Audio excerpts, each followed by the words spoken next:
Live mula sa CLTV 36 Studio. CLTV 36 News. Maya Pabengi, Pampanga, magandang gabi, Central Luzon. Ako po si JM De Jesus at oras na para sa mga maiinit na balitang Central Luzon ngayong Huwebes, October 1. Mabalacat City Water District, tinitignan ang posibleng termination ng JVA sa Prime Water. Mabilis na tulong sa mga naapektuhan ng lindol sa Cebu, iniutos ni PBBM. BCDA at Japanese firms nagtambal para sa sustainable development, smart connectivity. At CLTV 36, kinilala ng Before at Tourism Star Awards. Kung walang mangyayari ay aabot sa termination. Ito ang inihayag ni Engineer Hector Aguilar, General Manager ng Mabalacat City Water District o MCWD, kaugnay ng kanilang Joint Venture Agreement o JVA sa Prime Water Infrastructure Corporation. Sa pagdalo ni Aguilar sa pagdinig ng Senate Committee on Public Services nitong Lunes, September 29, sinabi niyang pumasok sila sa JVA noong 2019 para matugunan ang kanilang pangangailangan sa septage management program, alternative water resources, modernization at ang lumalaking demand ng mga consumer. Ani Aguilar, sa loob ng 5 taon ay hindi pa rin natutugunan ng Prime Water ang kanilang obligasyon, kaya naman pinag-usapan na raw ang catch-up plan kung hindi matutupad ay aabot sila sa termination ng JVA. Sinisikap pang makuha ng CLTV 36 ang panig ng Prime Water ukol sa nasabing usapin. Mga 5 taon, yun po ang isang naging problema namin ay walang ganun din, funding pa rin. So kulang po sila or yung deficit po nila sa CAPEX na hindi natugunan. Kaya sa ngayon po, dumating din po kami sa punto na magbigay po or ng notice for pre-termination sa partner namin, Prime Water. So ngayon po ay nag-usap na po ang board namin, management nila para po sa catch-up plan. So ito po ngayon yung binabantayan naming mabuti at kasunod po nito kung wala pong mangyayari ay aabot po sa termination. So suggestion ko lang po ay siguro yung kailangan pong ma-amend kasi outdated na rin po yung ibang provision natin sa PD 198, no? Like yung tariff increase process and mechanism ay medyo komplikado po. Sana ay maayos to para yung mga water district na hindi pa naka-joint venture o may problema sa funds ay hindi mahirapan, matulungan po. Pangalawa ay empower po natin yung regulatory body, yung LUC. Libo-libong residente ang apektado ng pagbaha sa Macabebe, Pampanga. Ito ay matapos hindi na humupa ang baha sa bayan kahit sumisikat na ang araw. Alamin natin ang kanilang sitwasyon sa report ni Ashley Punzalan.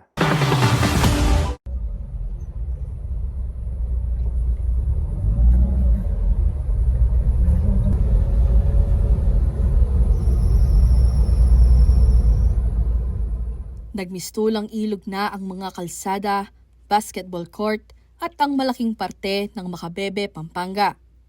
Sa barangay San Gabriel portion ng Apalit, Macabebe, Masantol Road, mga bus, jeep, truck at ilang matataas na sasakyan na lang din ang nakakadaan papasok ng bayan. Maraming kabahayan at infrastruktura rin dito ang nalubog dahil sa pagpapataas ng daan. Ilang beses na kasing pinatungan at pinagawa ang kalsada upang maiwasan sana ang pagbaha nito. Ngunit ngayon, nabalot na ito ng lumot dahil hindi na humuhupa ang tubig dito. Ang dating matayog na simbahan ng San Gabriel, tinambakan na ang halos kalahati upang makasunod sa taas ng daan at makaiwas sa pagkalubog. Ang bahay naman ng pamilya ni Aling Morena Yumul, halos kalahati na lang ang kita mula sa kalsada at kung papasukin ito, hanggang bewang na ang baha sa loob ng kanilang tirahan. Natambakan na po ito, ma'am. Alos 3 tambak na po itong sa loob namin. Kasi kung hindi po ito natambakan, hanggang dito po yan ang tubig namin. Pero dahil nga po natambakan ng 3 beses, hanggang bewang na lang po siya. Lubog po lahat yan, 2 kwarto, tapos pati po yung CR namin, baha din po siya. Upang makagawa ng ilang gawaing bahay, tumatawid na lamang sila sa mga tablang ipinagpatong-patong na nagsisilbing daanan. 6 na individual ang nakatira rito at sa oras naman ng pagtulog, ipinagkakasya nila ang kanilang sarili sa isang maliit na papag. Kung maliligo naman, kalahati umano ng kanilang katawan ang lubog sa baha.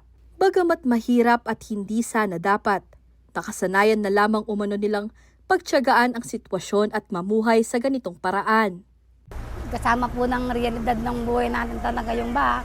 Hindi naman po natin ginusto pero nandyan na po. Kailangan po nating lumaban para sa pamilya po natin. Normal lang po, halos araw-araw, ganyan po, umaga, tanghali, gabi. Tapos pag matutulog, mapapaisip ka na lang paano bukas. Kung nagawa po sana sila ng tama yung proyekto para po sa baha, para po masolusyonan po yung tubig natin. Kaso, wala po tayong magagawa kung ganun po talaga yung pananaw nila sa buhay. Ganito ang realidad ng maraming tao. At isa lamang si Aling Morena sa libo-libo pang patuloy na inilulubog ng baha, hindi lang sa Makabebe, pero pati na sa iba pang karatig bayan. Ayon kay Jomel Cruz, Municipal Disaster Risk Reduction Management o MDRRM Officer ng Makabebe, mula sa kasagsagan ng high tide season noong Hunyo hanggang ngayon, hindi na umano humupa ng tuluyan ang baha sa bayan.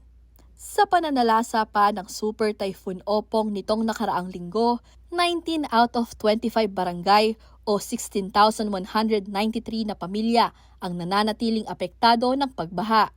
Ani Cruz, masasabi umanong kakaiba ang pagbaha na nararanasan nila ngayon kumpara sa mga nagdaang taon. May ilang barangay ang bangkana ang pangunahing transportasyon. For this storm season, yung pong sa Flood David, no, hindi na po yan natuyo, which is very, very peculiar. No? Dati hindi naman po ganyan. Last year, it's not worse. No? Binabaha siya pero matutuyo. Pero there's this portion, yun nga yung pinakamalalim na sinasabi. Hindi na po siya natuyo. Pagdating sa flooding, no, talagang gamay na namin yan. Pero this year, talagang bakit masyadong mataas yung tubig ngayon, no? Tapos, ang tagal umalis. Kabila nito, ironic umano na walang mga flood control projects ang makikita sa bayan, dagdag ni Cruz. Katunayan, sa sumbong sa Pangulo website, 2 dike project lamang ang nakalagak sa Makabebe. We are one of the most affected sa flooding. The irony there is, wala kaming mga flood control projects. Noong Agosto ng nakaraang taon, pinasinayaan sa Masantol, Pampanga ang 7 billion peso worth ng flood control project na Integrated Disaster Risk Reduction and Climate Change Adaptation Project Stage 1 o IDRR-CCA1. Personal na binisita ni Pangulong Ferdinand Bongbong Marcos Jr. ang proyektong makatutulong umanong makontrol ang pagbaha sa mga bayan ng Makabebe, Masantol, Minalin at Santo Tomas. Gayunpaman, hindi umano ramdam ang ginhawang dapat sana'y hatid nito ayon kay Cruz. Wala po siyang kwenta. No? Kasi for the past 7 years, this is the 7th year, 7 consecutive years na po kaming nagde-declare ng state of calamity. Walang paltus yun. Not because we like, but because we really have that flooding situation. Panawagan ni Cruz at ni Aling Morena, mapansin sana ng gobyerno ang kanilang hinaing na maiahon sila mula sa kanilang pagkakalubog sa baha. Nananawagan po sana kahit mapansin po kahit papano itong aming lugar. Sana po mabigyan po kami ng kahit po pansamantalang lunas lang po kaya tulong galing po sa ating pamahalaan. Implement the proper project beneficial to more communities. No? Hindi lang yung meron kang maipatay yung flood control, bahala na kung may makikinabang or wala. So we are all taxpayers, no? Make use of the people's money properly. Sa kabila naman ng patuloy na panawagan ng mga mamamayan ng Makabebe, viral sa social media ang naging komento ni Pampanga 4th District Representative Dr. Ana York Bondok. Ito ay matapos tanungin ng isang residente ang kongresista kung kailan umano mabibigyan ng pansin at solusyon ang pagbaha sa kanilang lugar. Sagot ng kongresista, pag naayos na ang climate change. Umani ng samot-saring reaksyon ng komento, karamihan dito, dismayado. Samantala, sa darating na Huwebes, October 2, nakatakdang magsagawa ng malawakang kilos protesta ang mga residente ng Makabebe at iba pang karatig bayan na apektado ng pagbaha na magsisimula sa San Gabriel Chapel. Ashley Punzalan, CLTV 36 News. Pinamamadali ni Pangulong Ferdinand Marcos Jr. sa mga ahensya ng gobyerno ang pagresponde sa mga naapektuhan na lindol sa Cebu. May nakatabing Quick Response Fund raw ang pamahalaan na maaaring gamitin sa oras ng kalamidad. Narito ang balita. Agarang ipinag-utos ni Pangulong Ferdinand Marcos Jr. ang relief at rehabilitation efforts sa Cebu matapos ang nangyaring magnitude 6.9 na lindol nitong Martes ng gabi. Batay sa mga ulat, hindi bababa sa 20, mahigit 100 sugatan at marami ang napinsalang iba't ibang istruktura kabilang ang heritage churches. Nawalan din ng kuryente sa ilang lugar sa Visayas. Inabisuhan na raw ni Department of Budget and Management o DBM Secretary Mina Pangandaman ang mga ahensya ng pamahalaan na gamitin ng kanilang Quick Response Funds o QRF batay sa atas ng Pangulo. Nagsisilbing emergency fund ng QRF para gastusan ang mabilisang inisyatiba para sa relief at recovery para makabangon at manumbalik sa normal ang sitwasyon ng mga komunidad na sinalanta ng kalamidad tulad ng bagyo at lindol. Ilan sa mga tanggapang magagamit agad ng QRF ay ang Department of Social Welfare and Development, Department of Public Works and Highways at Office of Civil Defense upang kaagad makapaghatid ng tulong sa mga naapektuhan ng lindol. Maaaring humiling muli ng karagdagang QRF ang mga government agencies kung nagamit na ang kalahati nito. Nakaantabay rin daw ang National Disaster Risk Reduction and Management o NDRM Fund para sa pangangailangan ng malakihang pondo katulad ng pagsasaayos sa mga nasirang mga pasilidad at heritage sites, bukod pa sa mabilisang tulong sa mga lugar na matinding tinamaan ng lindol. Batay sa datos ng DBM, nasa mahigit 8 billion pesos ang NDRM Fund as of October 1.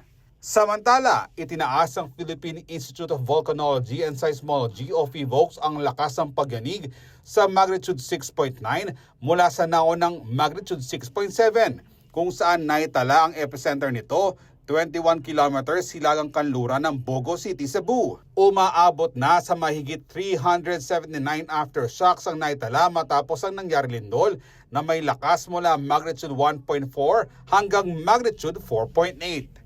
Ako si Jody Dizon Mercado para sa CLTV 36 News.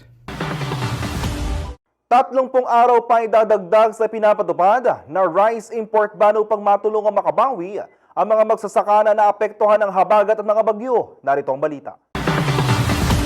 Magpapatupad umano ng hakbang ang pamahalaan upang matulungan ng mga magsasaka na makabangon sa matinding pinsala na idinulot ng habagat at tagdaang mga bagyo nitong nakaraang mga araw. Nakatakdang palawigin ng gobyerno ang 2 buwang suspensyon sa pag-aangkat ng bigas upang mapagaan ang epekto ng pagbagsak ng farm gate price ng palay.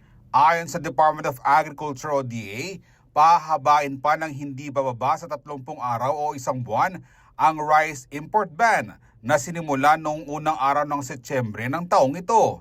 Ani DA Secretary Francisco Chu Laurel, aprobado raw ni Pangulong Ferdinand Marcos Jr. ang hakbang na ito na hangad na masuportahan ng mga Filipino farmers sa kasagsagan ng anihan. Posible raw na tumagal pa hanggang katapusan ng taon ng ban sa pag-aangkat ng bigas na magdedepende sa magiging galaw ng merkado. Ipinanawagan na rin umano ng rice millers at traders ang extension ng suspension. Sa kasalukuyan, kung dati ay 14 pesos per kilo, bumagsak na raw ngayon sa dating 8 pesos per kilo ang bilihan ng palay at umabot pa ng 6 na piso sa ilang lugar dahil nahihirapan ng mga magsaka na patuyuin ang kanilang ani dulot ng mga pag-ulan. Todo trabaho raw ngayon ng DA National Food Authority o NFA at ang Pangulo simula pa nitong weekend para makapagdesisyon kaagad at makatulong sa sitwasyon ng mga magbubukid. Pinag-aaralan na umano ng gobyerno na itaas ang kasalukuyang 15% tariff sa 35%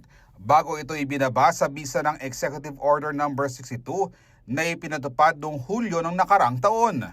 Samantala, ilan pa sa estratehiyang sinusuri ang pagbabawal sa pagbili ng imported rice sa mga government agencies para mapataas ang presyuhan ng palay. Bukod pa rito ang emergency procurement ng palay at pagpapalawak ng imbakan ng NFA sa pamamagitan ng pag-upa ng mga bodega. Maglalabas din ng floor price sa palay ang DA upang matiyak ang makatarungang presyuhan para sa mga magsasaka. Sinabi ng kalihim na ang lahat ng ito ay agarang ipinatutupad upang maiangat ang kabuhayan ng mga magsaka at mapanatili ang sapat na supply ng bigas sa bansa. Ako si Jody Dizon Mercado para sa CLTV 36 News. Manatili nakatutok para sa iba pang mga balita ngayong araw.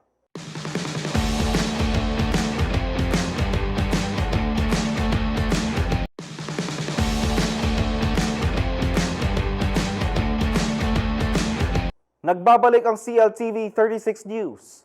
Maring itinanggi ng Land Bank of the Philippines ang aligasyon na may irregularidad sa paghawak nito ng mga account ng contractors ng Department of Public Works and Highways, partikular sa flood control projects.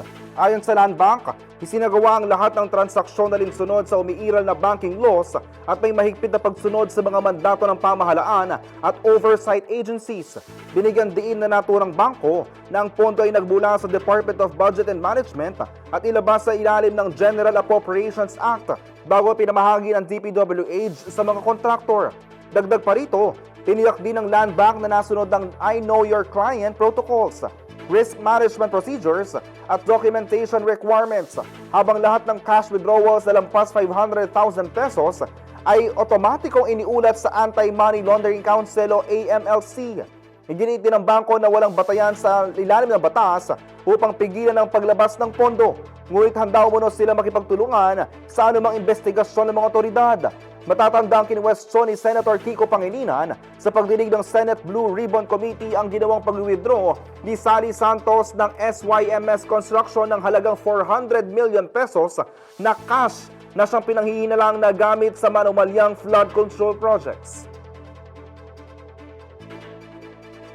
Tatlong kasunduan na nilagdaan ng Bases Conversion and Development Authority o BCDA, katuwang ang mga Japanese firms. Lain ninakabag na ito na mapaunlad ang mga lugar na sakop ng ahensya. Narito ang balita. Tatlong mahalagang kasunduan ang nilagdaan ng Bases Conversion and Development Authority o BCDA katuwang ng Japanese government at mga private sector partners. Layunin ng mga kasunduan na may sulong ang pagpapaunlad ng mga properties ng BCDA na nakatuon sa waste management, renewable energy, telecommunications at sustainable development. Sa official mission ng ahensya sa Tokyo, Japan, nilagdaan ni BCDA President and CEO Engineer Joshua Bingkang ang Memorandum of Understanding o MOU sa Canadevia Corporation o KVC na isang industrial engineering company. Nakapaloob sa MOU ang pagsasagawa ng paunang feasibility study sa pagtatayo ng waste-to-energy facility sa New Clark City o NCC sa Capas, Tarlac. Alinsunod ito sa hangarin ng ahensya na gawing green at resilient metropolis ang NCC sa pamamagitan ng sustainable solutions at pagsusulong ng circular economy. Napagkasunduan rin ng BCDA at Japanese telecommunication firm na IPS Incorporated at Infinivad ang MOU para pag-aralan ang potensyal na pagtutulungan para sa mga proyektong nakatuon sa ICT assets ng BCDA sa Poro Point Freeport Zone at iba pang lugar na pinapangisawaan ng ahensya.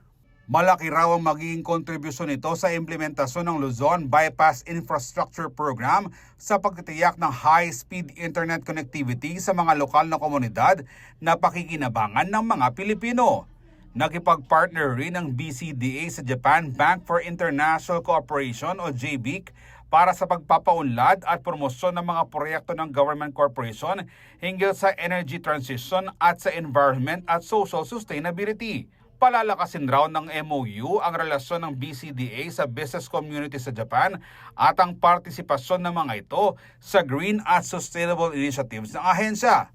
Handa rin umanong pondohan ng JBIC ang mga proyektong makakalikasan ng BCDA. Isinagawa ang paglalagda ng mga MOU sa Philippine Embassy sa Tokyo nitong September 30 bilang bahagi ng 4 na araw ng official mission ng BCDA sa naturang lugar na magtatapos sa Biyernes, October 3. Patunay raw ang mga kasunduan sa malakas at matibay na relasyon ng Japan at Philippine government at sa tiwala ng mga organisasyon sa Japan sa kapasidad ng BCDA sa pagpapatupad ng sustainable development, inobasyon at mga proyektong pangkaunlaran sa mga economic zones. Ako si Jody Dizon Mercado para sa CLTV 36 News.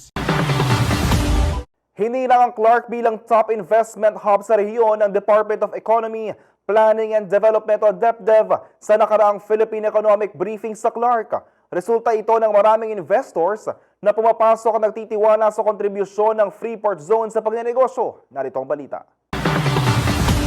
Unti-unti nang nagbubunga ang pagpasok ng investment at locator sa Clark Freeport Zone na malaki ang kontribusyon sa ekonomiya at kaunlaran ng bansa. Nangunang Clark bilang top investment destination sa Central Luzon sa unang 6 na buwan ng 2025. Makaraang makamit ang pinakamalaking bahagi ng pledged investment sa rehiyon. Inanunsyo ito ng Department of Economy, Planning and Development o DepDev Region 3 sa isinagawang Philippine Economic Briefing o PEB nitong September 22. Ayon kay Nerissa Esguera, Director ng DepDev Region 3, naungusan ng Clark Development Corporation o CDC ang 3 pang key investment and promotion agency sa Central Luzon. Naitala raw rito ang paglago sa sektor ng turismo, information and communication technology o ICT, industrial, commercial at services industries. Pumakalo naman ang Clark sa most preferred investment destination sa buong bansa, makaraang mahakuha ng 11% ng total local and foreign pledges. Samantala, nagtipon sa nangyaring pulong ang mga national at regional government officials at mga investors upang talakayin ang direksyon ng ekonomiya at mga umuusbong na oportunidad ukol rito. Kasama nga sa mga dumalo sa briefing si CDC President and CEO Attorney Agnes V.C. de Manadera at si Basis Conversion and Development Authority o BCDA President and CEO Engineer Joshua Bingkang. Ang CDC ay subsidiary ng BCDA. Ang PEB ay prioridad na inisyatiba ng pamahalaan na layong palakasin ang transparency, kumpiyansa ng mga mamumuhunan at inklusibong paglago sa pamamagitan ng napapanahong pagbabahagi ng datos sa performance ng ekonomiya at ipinapatupad na polisiya. Ako si Jody Dizon Mercado para sa CLTV 36 News. Inanunsyo ng Arts, Culture and Tourism Office of Pampanga o ACTOP na tumatanggap na ito ng mga nominasyon para sa 2025 Most Outstanding Kapampangan Awards o MOCA. Ang pinakamataas sa pagkilala na iginagawad ng lalawigan sa mga kapampangan na nagpapakitang gila sa kani-kanilang larangan. Pinararangalan ng MOCA mga individual na nagbibigay ng karangalan at pagkilala sa Pampanga sa pamamagitan ng kanilang natatanging kontribusyon sa larangan ng edukasyon, sining at kultura, negosyo, pamamahala, sports at paglilingkod sa komunidad. Sa pinakabagong edisyon nito, lain ng taunang parangal ay pagdiwang ang kahusayan, magbigay inspirasyon sa susunod na henerasyon at panatilihin ang pamana ng mga kapampangan na sumasagisag sa talino, talento at puso para king kapampangan. Hinimok ng mga opisyal ng probinsya ang publiko na makiisa sa proseso ng nominasyon at tulungang kidalanin mga individual na patuloy na nag-aangat ng mga komunidad at nagbabantayog sa mayamang pamanang kultural ng Pampanga. Pasok bilang finalist sa Architizer Vision Awards 2025 sa New York ang Kapampangan architectural firm na KJHP Design Group para sa kanilang project na Bangkong Malapat Ecotourism Park. Kinilala ang kanilang disenyo para sa architectural concept, Vision for Localism category na tampok ang kakaibang approach sila sa environmental preservation. Ang naturang proyekto ay nakabatay sa 13 hectares na mangrove wetlands sa Sasmuan, Pampanga na isang natural habitat na nabuo mula sa pagputok ng Mount Pinatubo noong 1991. Hango rin ito sa fluvial parade ng bayan at sa kanilang aquaculture tradisyon kung saan binibigyan diin ang ugnay ng kalikasan at komunidad habang pinapangalagaan ang likas na yaman ng lugar. Manatili nakatutok para sa iba pang mga balita ngayong araw.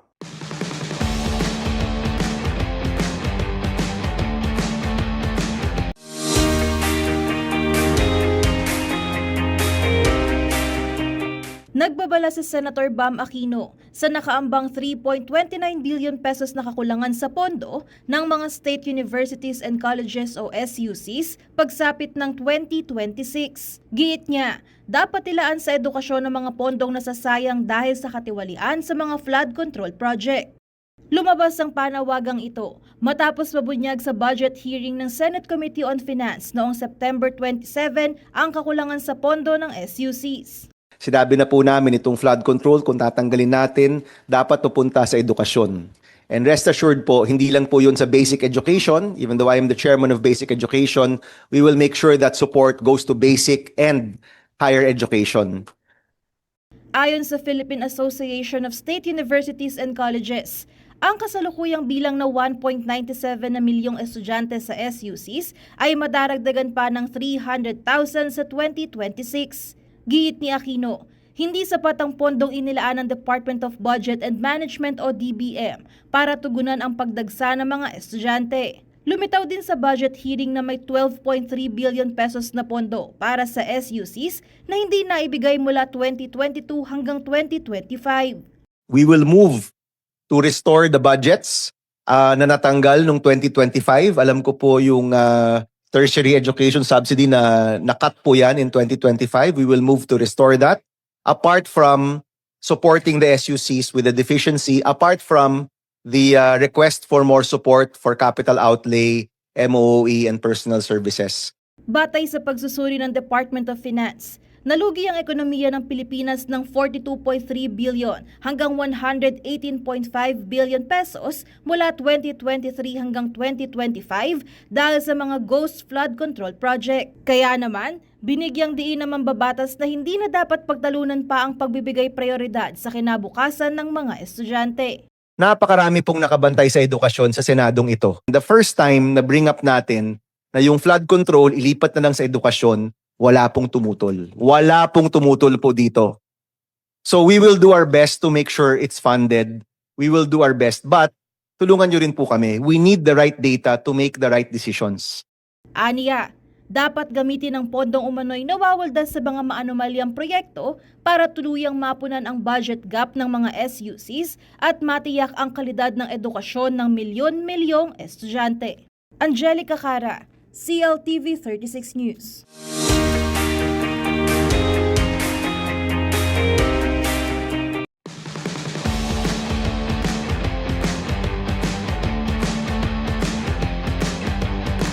Nagbabalik ang CLTV 36 News. Inihain sa Kamara ang House Bill 4747 na hangad na magkaroon ng pasilidad para sa dialysis sa lahat ng public hospitals. Parang daw ito upang matulungan ng mga may sakit na walang kakayahang makakuha ng nasabing treatment. Narito ang balita.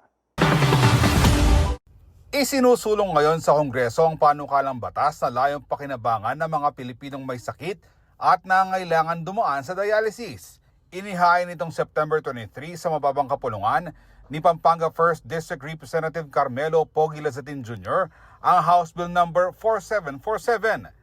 Nakasaad dito ang pagkakaroon ng dialysis clinic sa lahat ng national, regional at provincial government hospitals bukod pa sa libreng treatment para sa mga mahihirap na pasyente. Sa ilalim ng HB 4747, bawat pasilidad ay may kinakailangang mga makina, supplies at iba pang kagamitan bukod pa sa mga medical practitioners na magmamando sa klinik.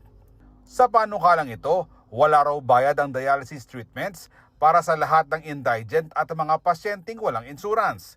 Ang Department of Health o DOH, katuwang ang mga LGU, ang mangunguna sa pagtatayo ng mga pasilidad na uunahin sa mga lalawigan at rehiyong may pinakamataas na kaso ng chronic kidney disease o CKD. Ako si Jody Dizon Mercado para sa CLTV 36 News. Iniulat ng Asosasyon ng Private Hospital sa bansa na dumarami ang kaso ng mga pasyenteng dumaranas ng systemic viral infection. Inaasahan din ng grupo ang pagdami ng leptospirosis cases bunsod na nakaranasang pag-ulan at baha. Narito ang balita. Dumarami raw ang mga pasyenteng ini-admit sa mga ospital dahil sa flu-like symptoms habang nagpapatuloy ang tag-ulan sa bansa, batay sa ulat ng Private Hospitals Association of the Philippines o FAPI. Ayon kay FAPI President Dr. Jose Rene de Grano, karamihan raw sa mga pagamutan ngayon ay halos punuan na, bunga ng pagdami ng mga pasyenteng may viral diseases na karaniwang nauuso sa rainy season. Naobserbahan raw na tumaas ng 10% ang bilang ng mga nako-confine sa mga private hospitals ngayong ikatlong bahagi ng taon, na madalas ang mga pag-ulan na dala ng habagat at mga bagyo. Karamihan raw ng mga naoospital ay mga kabataan dahil ang mga nasa hustong edad na hindi raw nagpapa-admit upang magpagamot. Dahil wala raw test na isinasagawa, itinutukoy raw ito bilang systemic viral infection o SVI. Hindi umuna ito may tuturing na influenza, pero magkatulad raw sa sintomas. Nangyayari raw ang SVI sa oras na kumalat sa katawan ng virus, na taliwas na limitado lamang sa isang organ o sa bahagi kung saan ito pumasok. Kasama sa mga sintomas ito ang lagnat, paghihina, pananakit ng kalamnan at pananakit ng ulo. Paliwanag ni De Grano, tumatagal ng hindi bababa sa 4 na araw ang confinement ng mga bata, maliban na lamang kung may komplikasyon tulad ng pneumonia, kung saan kinakailangan ng mas matagal na gamutan. Bukod sa flu-like symptoms, dumarami rin ang kaso ng leptospirosis, bunga ng mga pag-ulan at pagbaha na nakakaapekto sa bansa. Inaasahan daw ang pagtaas sa mga kaso ng sakit na ito sa mga darating na araw. Naunang pinaalalahanan ng Department of Health o DOH ang publiko na ugaliin na panatilihing malinis ang pangangatawan upang maiwasan ang pagkalat ng nakakahawang mga sakit na inihahalin tulad sa influenza. Ako si Jody Dizon Mercado para sa CLTV 36 News. Nagpahayag ng pasasalamat ang Korean Embassy at Korean Community sa Central Luzon sa pagkakahuli ng sospek sa pagpatay sa isang Korean national sa Angeles City. Nila malaking kaginhawaan ito para sa kanilang seguridad at tiwala sa mga otoridad. Ito ay matapos matimbog sa isang joint operation ng Angeles City Police Office, Quezon City Police District at Manila Police District ang sospek na sangkot sa malagim na krimen na nangyari noong Abril. Madaling araw ng September 26, nang silbihan ng mga otoridad ng warrant of arrest ang akusadong si alias Bote sa pangunguna ng Criminal Investigation and Detection Unit ng QCPD. Ang warrant of arrest laban kay Bote ay nilabas ng RTC Branch 115 sa Angeles City para sa kasong robbery with homicide at walang inirekomendang piyansa dahil sa bigat ng krimen. Matatanda ang April 2025 na pagnakawan at barilin ang isang Koreano sa kahabaan ng Friendship Highway, Angeles City. Nasugod pa sa ospital ang biktima, ngunit kalaunay binawian din ang buhay. Samantala, 5 katao nalambat sa isinagawang buy-bust operation ng PIDEA na nagresulta rin sa pagkakabuwag ng isang drug den. Narito ang balita.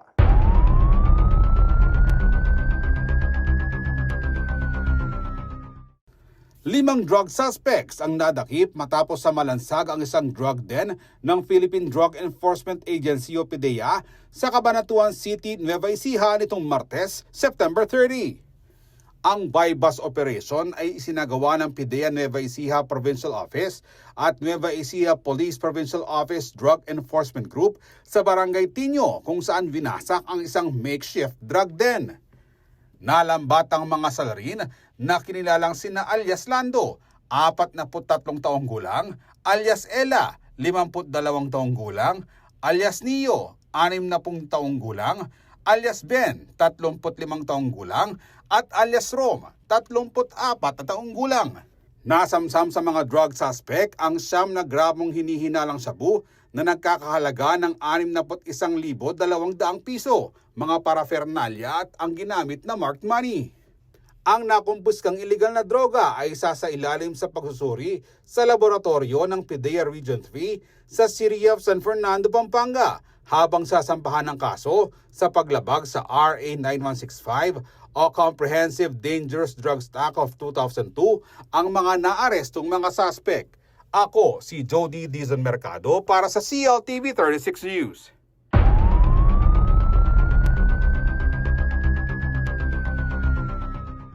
Samantala, arestado ang isang lalaki na sospek umano sa tangkapagpatay sa lalawigan ng Bataan. Sa follow-up operation ay kinasa ng Orani Municipal Police, naaresto ang 48 years old na suspect sa Damplit 1, Barangay Tapulaw ng bayan nitong September 29. Ayon pa sa ulat ng pulisya, sangkot ang lalaki sa insidente ng pananaga sa Barangay San Pedro Hermosa noong September 28. Naharap siya ngayon sa kasong frustrated murder at iniharap na sa legal proceedings sa Provincial Prosecutor of Bataan. Manatili nakatutok para sa iba pang mga balita ngayong araw.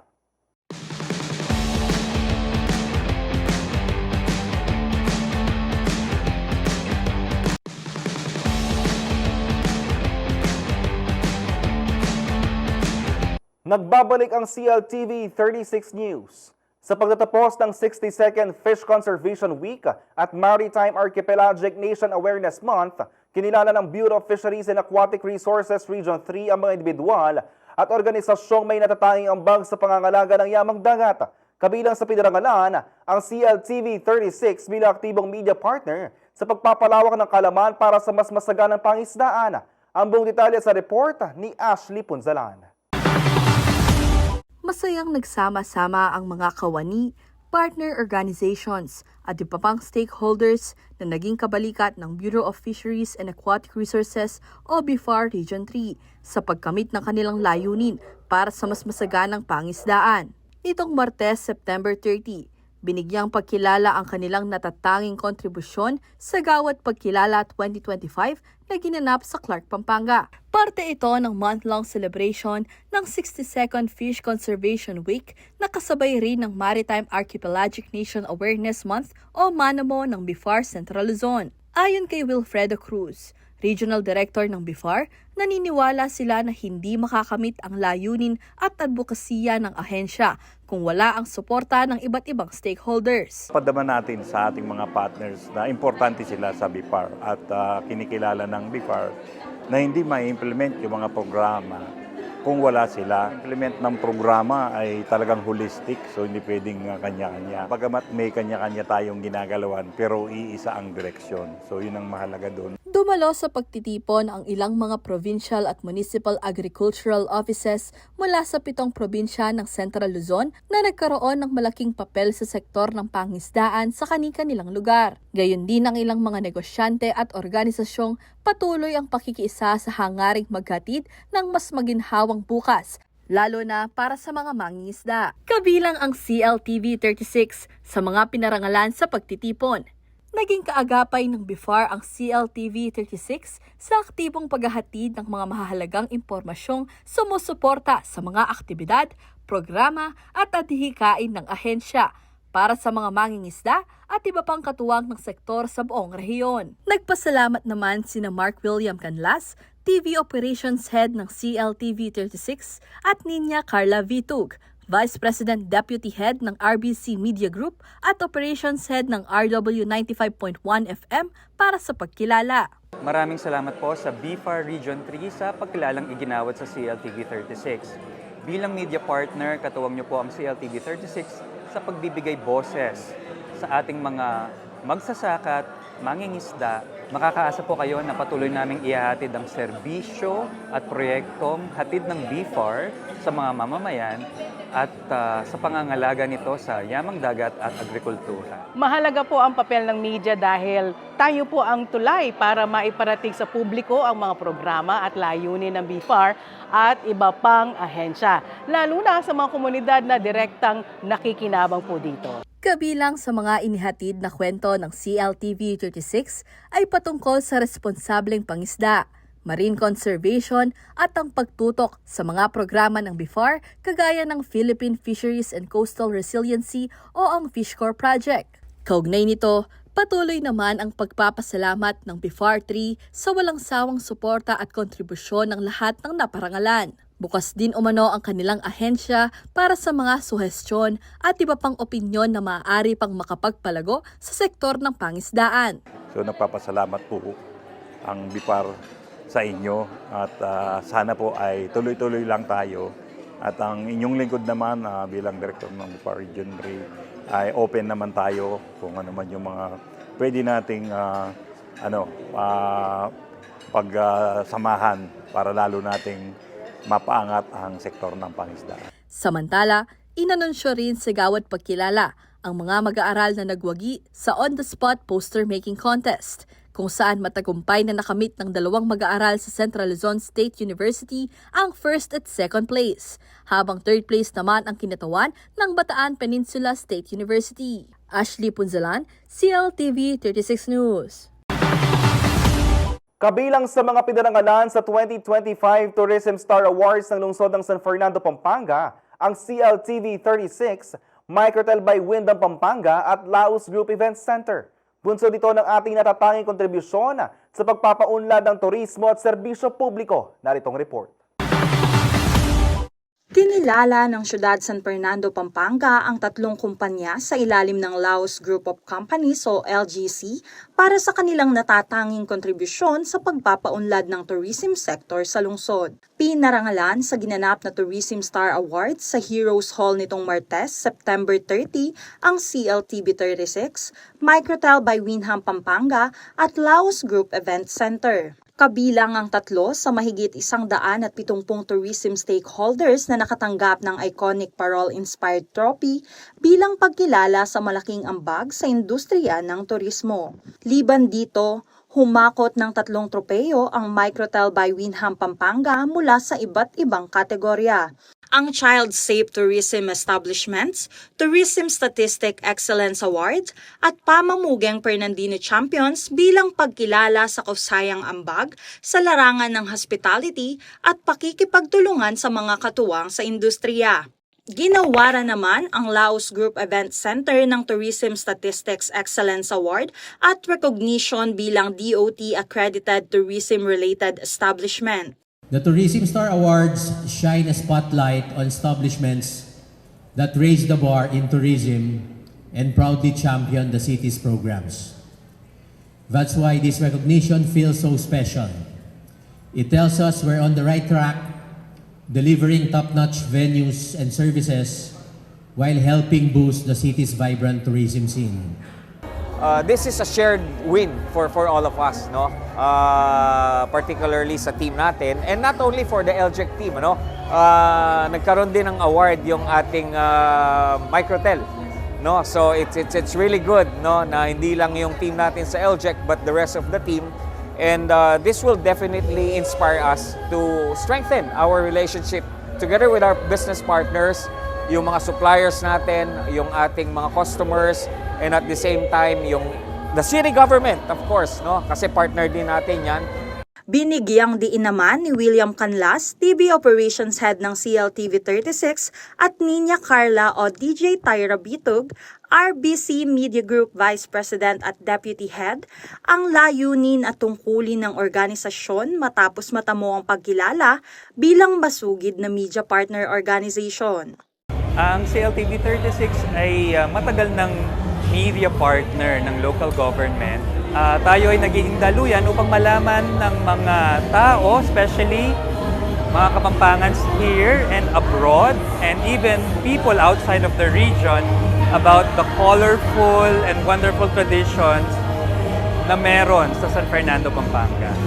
Ang Radio World Broadcasting Corporation, or now known as RBC Media Group, which composed of CLTV 36 and RW 95.1 FM, ay committed po to support the tourism industry dito po sa ating syudad, San Fernando, at ng buong Pampanga.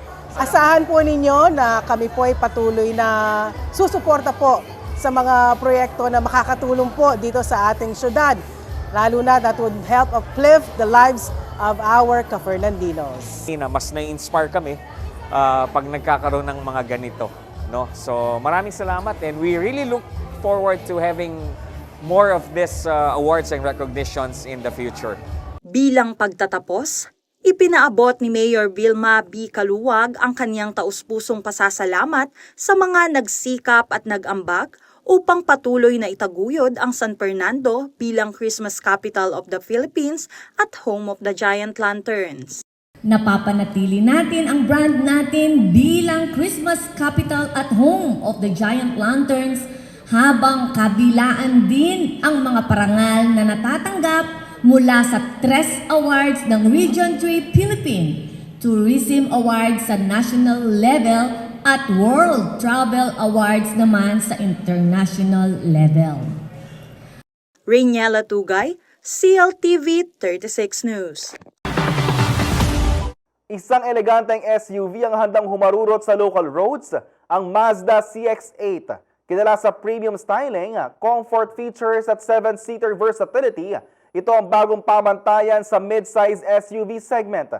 And the good news is, available ito sa Laos Auto Group. Kaya't huwag palampasin ang pagkakataong ito. Tara na't alamin pa natin ang ibang features ito. Let's watch this.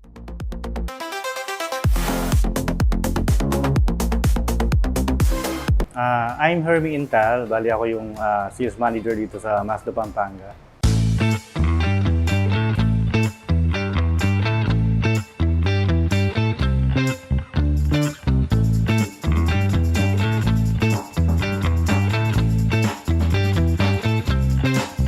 Ito yung Mazda CX-8.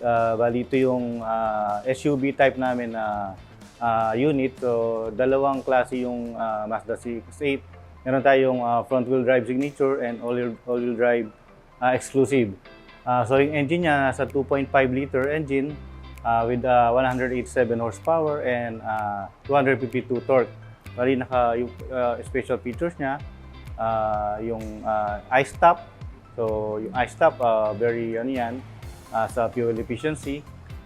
Kapag nag-ano ka sa traffic, so mag-off yung engine, so makakatipid ka ng fuel. Then, meron din siyang cruise control, adaptive cruise control. So, helpful din yun sa mga, lalo na pag sa SC-Tex or NLEX. So, hindi ka na kailangan mag-press ng accelerator. So, mag-under yung unit without pressing accelerator with the cruise control. Kumbaga, kung nahihiraman kayo mag-reverse, meron siyang 360 camera. So, makikita mo yung buong view ng unit. Sa CX-8, so yung exclusive niya, pwede siyang captain seat, 6-seater. And then yung front-wheel drive signature, 7-seater siya naman. Sa entertainment naman po, meron siyang 10 Bose speaker. So maganda yung sound niya, lalo na sa mga mahilig sa music. So yung driving, sa long drive mo, marerelax ka kasi maganda yung quality ng sound.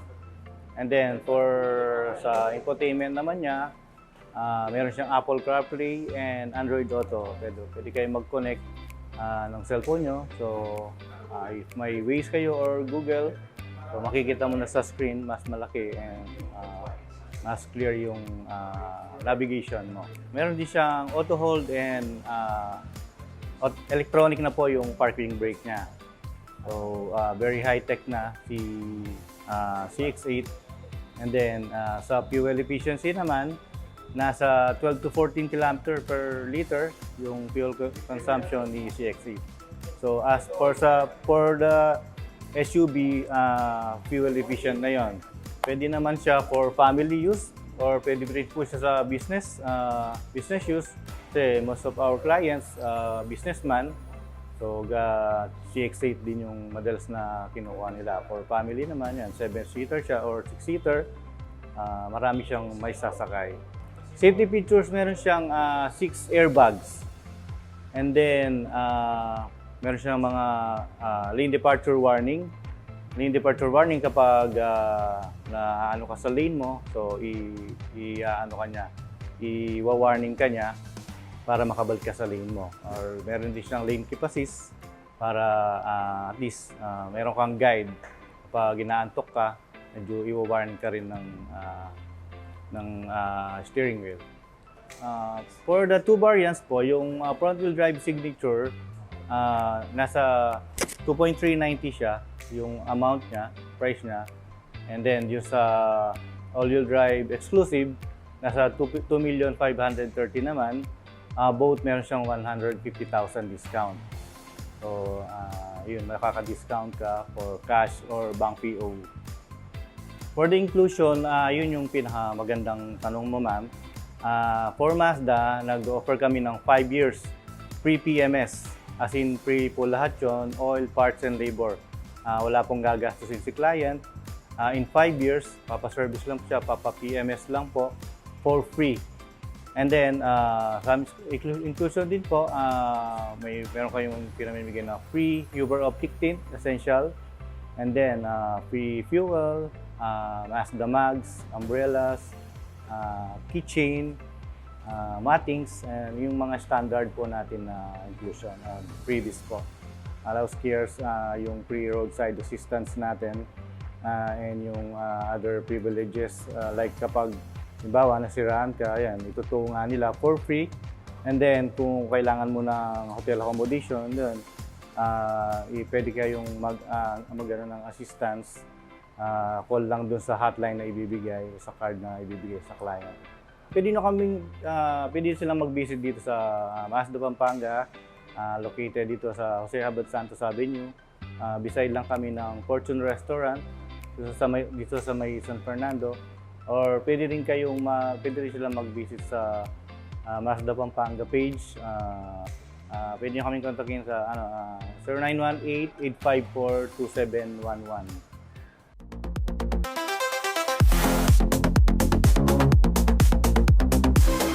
Aabante na sa playoffs ng MPBL 2025 ang koponan ng Pampanga Giant Lanterns matapos pumwesto sa 5th spot sa elimination round.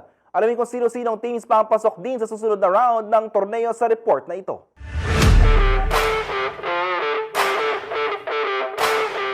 Pasok na sa playoffs ng Maharlika Pilipinas Basketball League o MPBL 2025 ang Pampanga Giant Lanterns. Ito ay matapos tapusin ang elimination round na may 21-8 record na sapat na para makuha ang outright spot sa Northern Division.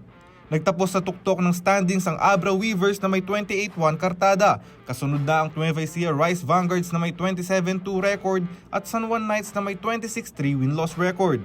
Kasama ng Pampanga sa top 6 ng North Division ang Caloocan at Pasay na kapwa hindi na rin sasabak sa play-in. Samantala, maglalaban sa play-in tournament ang Pangasinan, Ilagan Isabela, Bataan at Pasig City para sa natitirang 2 pwesto sa division. Habang hindi na nakasama pa sa postseason ng Valenzuela, Quezon City, Manila, Marikina at Bulacan. Sa Southern Division naman, nanguna ang Quezon Huskers na may 25-4 win-loss record, kasunod ang Batangas City at Rizal. Kumumpleto naman sa top 6 ng nasabing division ng Basilan, General Santos at Binyan. Para sa play-in sa South, magsasagupaan ng Zamboanga, Mindoro, Davao Occidental at Cebu. Habang tanggal na sa laban ng Sarangani, Muntinlupa, Imus, Bacolod at Parañaque Patriots. Sunod na aasahan ng mas mainit na bakbakan sa 2025 MPBL Playoffs kung saan mapapanood ang laban para sa kumpinato ng liga ng bawat Pilipino. Kailan makapinlak, CLTV 36 Sports News.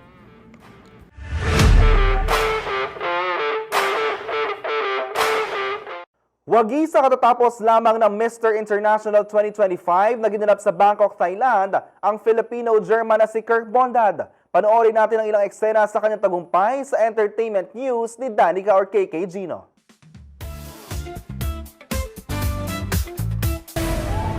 And the new Mr. International 2025 is Philippines! Congratulations, Kirk Bondad from the Philippines! You are the new Mr. International 2025! Kilunahan bilang Mr. International 2025 ang Filipino-German na si Kirk Bondad sa Grand Finals na ginanap sa Bangkok, Thailand nitong September 25. Nangibabaw si Bondad sa mahigit 40 kandidato mula sa iba't ibang panig ng mundo. Si Saadin Henin ng Lebanon ang kinunahan bilang first runner-up at si Chong Soo-ho naman ng Korea bilang second runner-up. Nang makausad sa final top 6, tinanong siya ng hurado kung bakit mahalaga ang mapanuring pag-iisip para sa kaligtasan ng demokrasya sa panahon ng peking balita at maling impormasyon. Thank you very much. I think that topic is a very timely matter because social media is acting as a double-edged sword. It can divide, but it can also unite. And one thing, especially now very prevalent, that you can see everywhere is that fake news is spreading.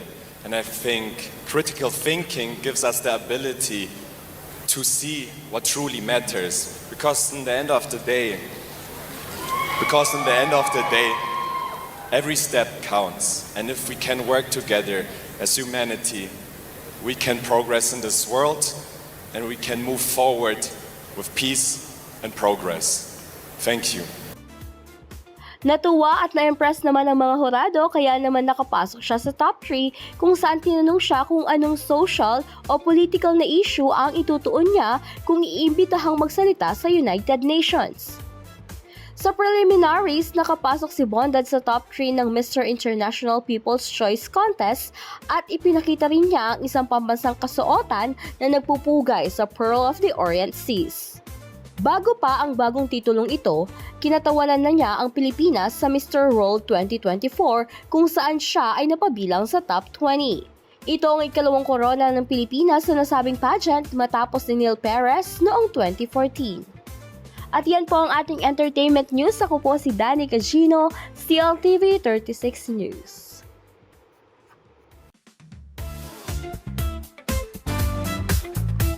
At yan ang mga balitang nakalap ng CLTV 36 News. Para sa karagdagang detalye, maaari niyong i-follow ang aming social media pages sa Facebook at CLTV 36 Official at CLTV 36 News, sa Twitter o X, CLTV 36, sa Instagram, CLTV 36 Official. Kung nais niyong balikan ang mga programa ng CLTV, pwede niyong bisitahin ang aming YouTube channel na CLTV 36 Official at ang aming website na www.cltv36.tv. I-promote ang iyong negosyo para mas marami kang maabot sa TV at social media sa pamamagitan ng pagkikipag-partner sa CLTV 36. Magpa-advertise na at i-feature yung produkto o serbisyo sa aming mga news at public affairs program. Para sa inquiries, mag-message sa aming official Facebook page na CLTV 36 o tumawag at mag-text sa 0930-381-9332 o 0918-854-2357. Mapapanood din ang mga programa ng CLTV nationwide via Signal Channel 115 at sa ating 39 cable partners. Mga kabalen, 85 days na lamang po at Pasko na. Kasama ang buong pwersa ng CLTV News and Current Affairs, ako po si JM De Jesus. Maraming salamat po.